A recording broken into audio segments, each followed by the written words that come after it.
Hello students, good morning to all of you. आज आप लोग देखेंगे टेंस।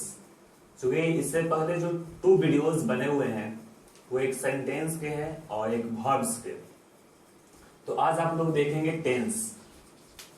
डियर स्टूडेंट्स, टेंस क्या होता है? तो फर्स्ट ऑफ ऑल हम टेंस का डिफिनेशन जानेंगे कि टेंस होता क्या है। तो tense is the study of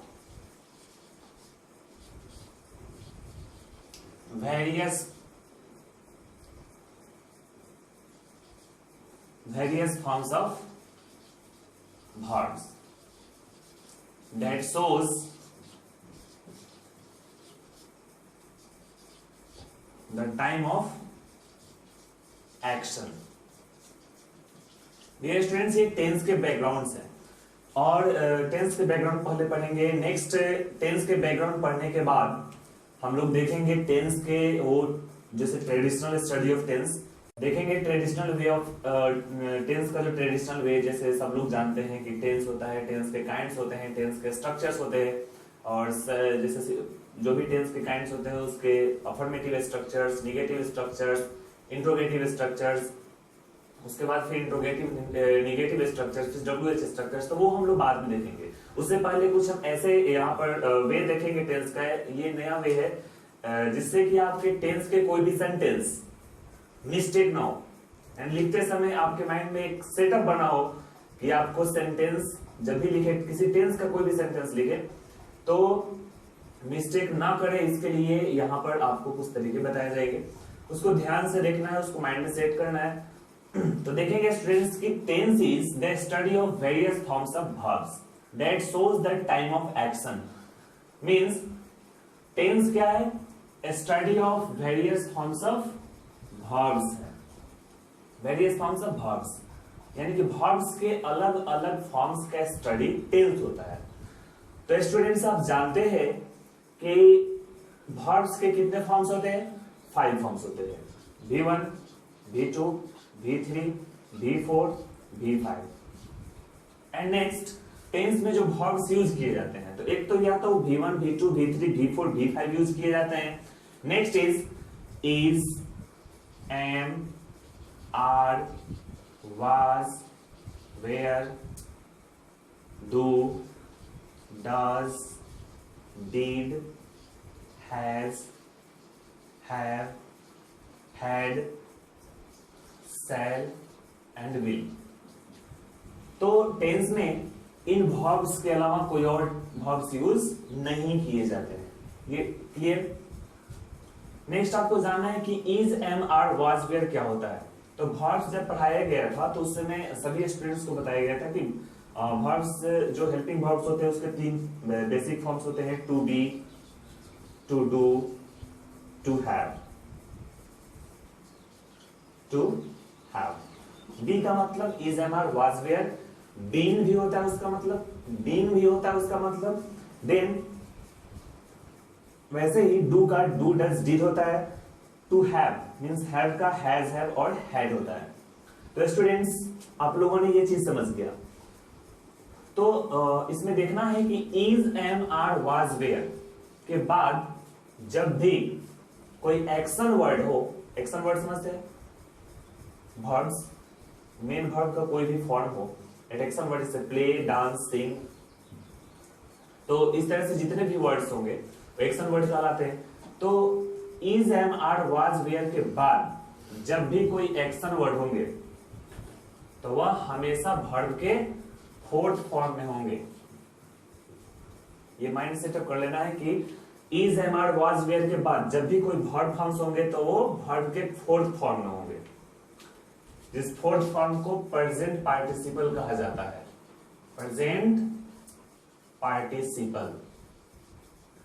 next वैसे ही नेक्स्ट हम लोग देखेंगे कि जैसे जहां जहां हैज, हैव और हैड हो वहां पर हमेशा वर्ब के 3rd फॉर्म होंगे, जिसको पास्ट पार्टिसिपल कहा जाता है। पास्ट पार्टिसिपल कहा जाता है उसे। नेक्स्ट इज, जहां भी डू, डज, डिड होगा वहां पर वर्ब के उसके बाद जो भी एक्शन वर्ड होगा वो हमेशा वर्ब के फर्स्ट फॉर्म में होगा।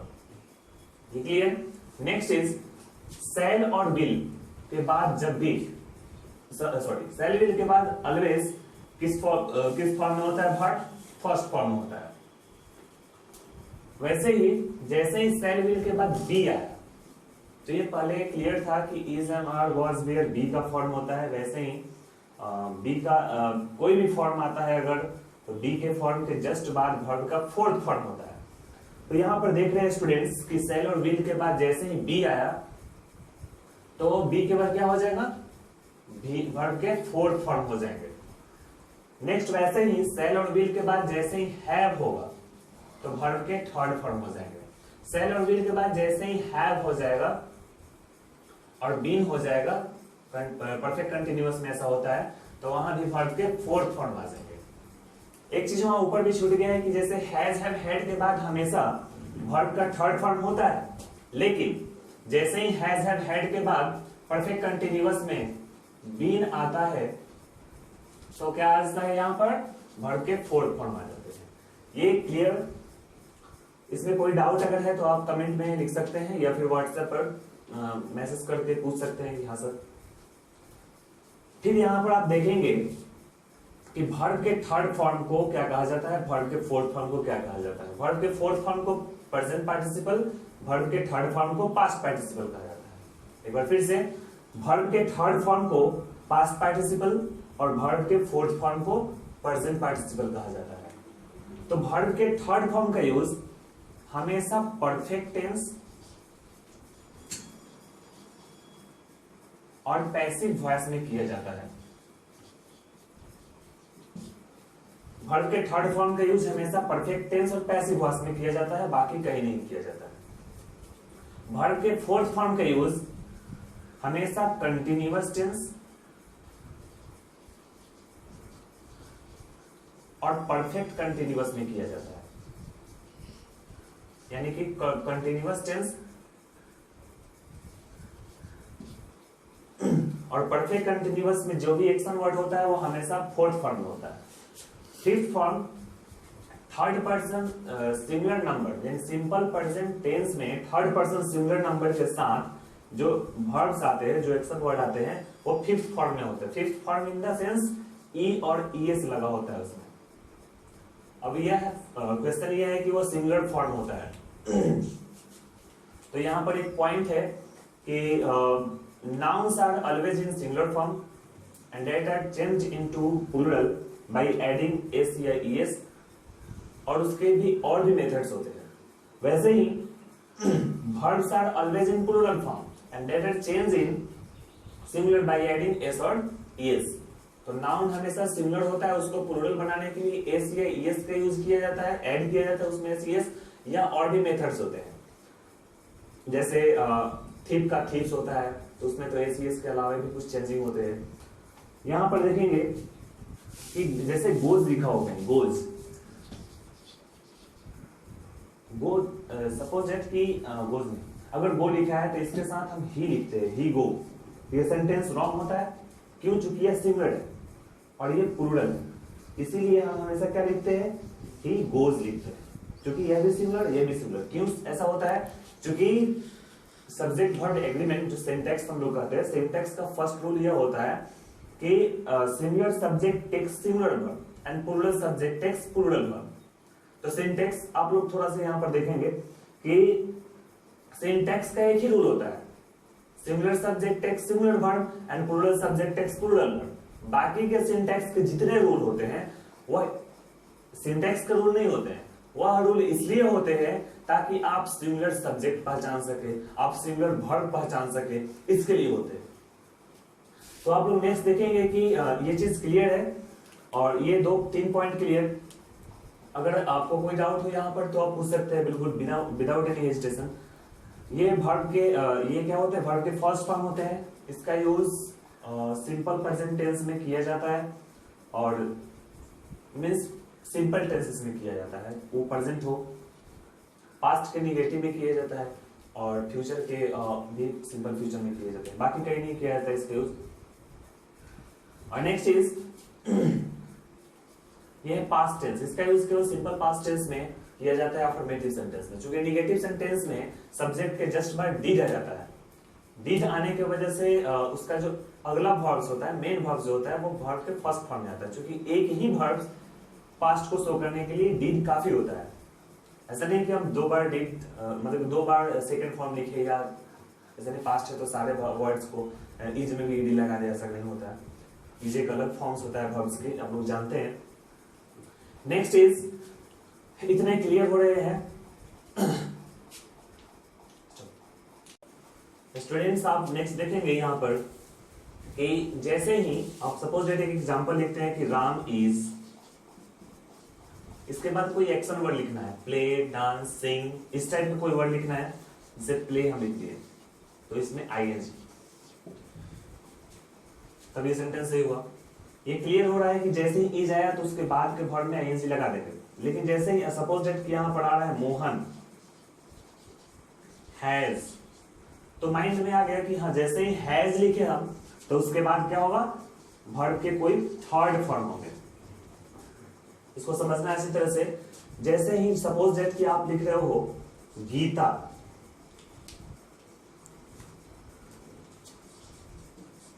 गीता हैज, हैज के बाद अगर हम बीन लगा दिए तो माइंड सेट हो गया कि हाँ बीन आया तो वर्ब के फोर्थ फॉर्म आएंगे। क्योंकि बी फॉर्म के बाद वर्ब के फोर्थ फॉर्म्स आते हैं। तो he has been playing since morning.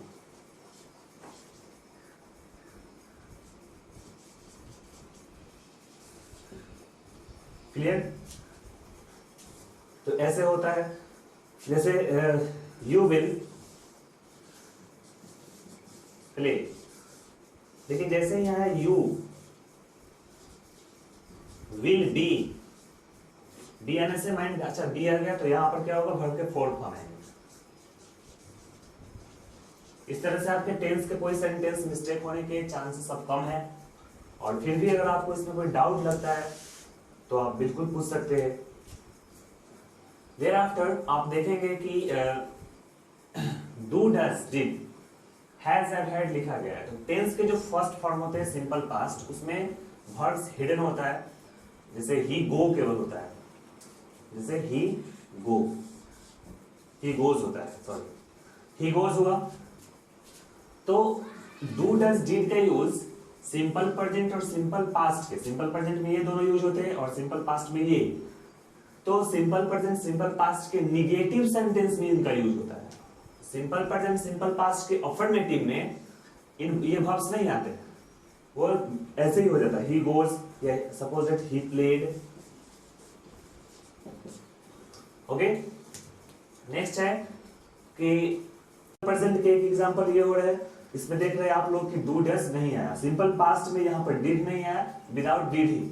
लेकिन एक चीज इसमें और अमेजिंग फैक्ट है ये कि सपोज दैट कि हम यहां पर डू लगा दें, सपोज दैट कि यहां हम डिड लगा दें, तो वह सेंटेंस इंफेटिक सेंटेंस बनता है, मींस जोरदार वाक्य। ही डू, ही डज गो, तो क्या हो जाएगा, वह जाता तो है। ही डिड प्ले, क्योंकि यहां पर थर्ड फॉर्म मिट जाएगा, क्योंकि एक यहां पर सेकंड फॉर्म आ गया, तो यहां पर प्लेड हट जाएगा, प्ले बच जाएगा, यहां पर गो बच जाएगा, यहां पर डज आ गया। तो इसका हिंदी क्या होगा, ही डिड प्ले, वह खेलता तो था। ये इंफेटिक सेंटेंस हो गया। तो डियर स्टूडेंट्स, आप लोग देख रहे हैं कि इन वर्ब्स का यूज और इन वर्ब्स का यूज क्लियर कहां क्या होता है। इस वर्ब्स का यूज जो यह था कि study of various forms of verbs होते हैं टेंस, ये आई थिंक क्लियर हो गया कि हाँ वर्ब्स का ही स्टडी होता है, वर्ब्स के अलग अलग फॉर्म्स का ही स्टडी होता है। तो जो भी फॉर्म्स है, जैसे आप देखते होंगे पूरे टेंस में कहीं V1 आता है, कहीं V2 आता है, कहीं V3 आता है, कहीं V4 आता है, तो ये फिक्स हो गए कि हाँ ये यही आता है, ये यही आता है। तो इससे कितने आसान हो जाएंगे सेंटेंस को लिखना, किसी टेंस के सेंटेंस को लिखना। अब टेंस के जो काइंड्स है, टेंस के 3 काइंड्स होते हैं। 3 काइंड्स में प्रेजेंट के 4 काइंड्स होते हैं, पास्ट के 4 काइंड्स होते हैं, फ्यूचर के 4 काइंड्स होते हैं। तो उसमें थोड़ा सा आप लोग अभी देखेंगे, बाकी के पूरे डिटेल, क्योंकि जो यहाँ अभी टेंस हम लोग पढ़ाएंगे नेक्स्ट में, नेक्स्ट वीडियो में हम सोच रहे हैं कि वो काइंड्स और यूजेस बताएं, तो उसमें सारे टेंसेस का इंट्रोडक्शन होगा। ऐसा नहीं कि हाँ सिंपल प्रेजेंट टेंस है तो उसके लिए हिंदी वाक्य की क्रिया के अंत में ता है, ते है, ती है होता है, तो क्या बोलते हैं उसे, सिंपल प्रेजेंट टेंस कहा जाता है। ऐसा नहीं, यहाँ जो टेंस अभी पढ़ाए जाएंगे नेक्स्ट पार्ट में हम सोच रहे हैं उसका वीडियो बनाने के लिए, तो वहां जो पढ़ाए जाएंगे तो उसमें आपको सिंपल प्रेजेंट टेंस का आइडेंटिफिकेशन बताया जाएगा, फिर यूजेस बताया जाएगा।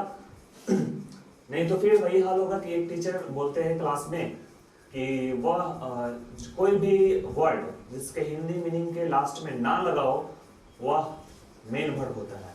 तो एक स्टूडेंट्स क्वेश्चन करता है सर पटना में भी ना लगा है तो वो कैसे वर्ब हुआ।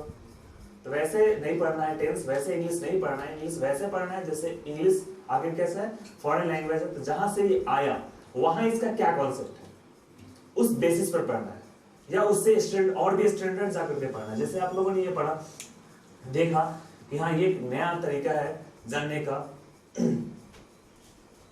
और फिर टेंस के जो काइंड्स होते हैं, सिंपल प्रेजेंट के क्या यूजेज होते हैं, थोड़ा सा आप उसका इंट्रोडक्शन देखेंगे, एक टेंस से दो टेंस का। बाकी के नेक्स्ट वीडियोस में आप लोग पूरा डिटेल देखेंगे वन बाय वन, सारे टेंसेस का क्या यूजेज हैं, क्या उसके यूजेज हैं वो आप लोग देखेंगे। जैसे tense, first of all there are three kinds of tense.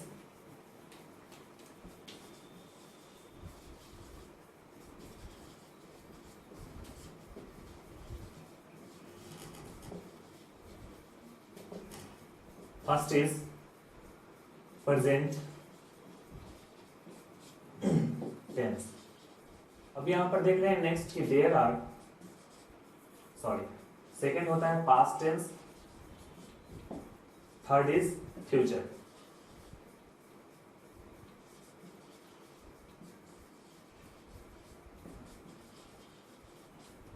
फिर प्रेजेंट के 4 काइंड्स होते हैं, पास्ट के 4 काइंड्स होते हैं, फ्यूचर के 4 काइंड्स होते हैं। ये 4 काइंड्स क्यों होते हैं? तो वन टाइम को 4 काइंड्स में डिस्ट्रीब्यूट किया गया है। क्यों किया गया है? क्योंकि आप देखते हैं कि एक पर्सन का प्रेजेंट सिचुएशन कैसा होता है, वो प्रेजेंट में उसका कुछ हैबिट होता है, वो खाता है, वो पढ़ता है, तो उसका हैबिट होता है। उसी प्रेजेंट में वो एक और एक्शन करता है कि वह खा रहा होता है। एक टाइम होता है प्रेजेंट का ही, कभी वो खा रहा होता है, तो खा रहा होता है तो उसका हैबिट है, वो पहले भी खाता होगा, अभी भी खा रहा है, फ्यूचर में भी खाएगा, थोड़ा देर बाद की फ्यूचर। तो प्रेजेंट की 2 सिचुएशन हुए। तीसरा सिचुएशन कि जस्ट वो खा लिया। फिर 4th सिचुएशन की वो कुछ दिनों से खा रहा है, जैसे कुछ दिनों से खा रहा है इन द सेंस कि वह चावल 2 दिनों से खा रहा है, यानी कि वो 2 दिन से चावल खाना शुरू किया है, कंटिन्यू नहीं खा रहा है। मतलब प्रेजेंट का ही एक कॉन्सेप्ट होता है, उसको समझना है। इसमें डिस्कशन की कोई बात नहीं है कि वह 2 दिनों से चावल खा रहा है, ये कैसे प्रेजेंट का हो जाएगा। लगातार नहीं खा रहा है, ठीक है, लेकिन हाँ प्रेजेंट में उसकी एक हैबिट है जिसमें वो खाना शुरू किया है, वो खा रहा है। फिर होता है कि वह 2 दिनों से खाता रहता है। ये 4 सिचुएशन में प्रेजेंट के हैबिट है, कंटिन्यू है, फिर जस्ट खा लिया है, खा रहा है पहले से, अभी भी खा रहा है, खाने की संभावना भी है फ्यूचर में।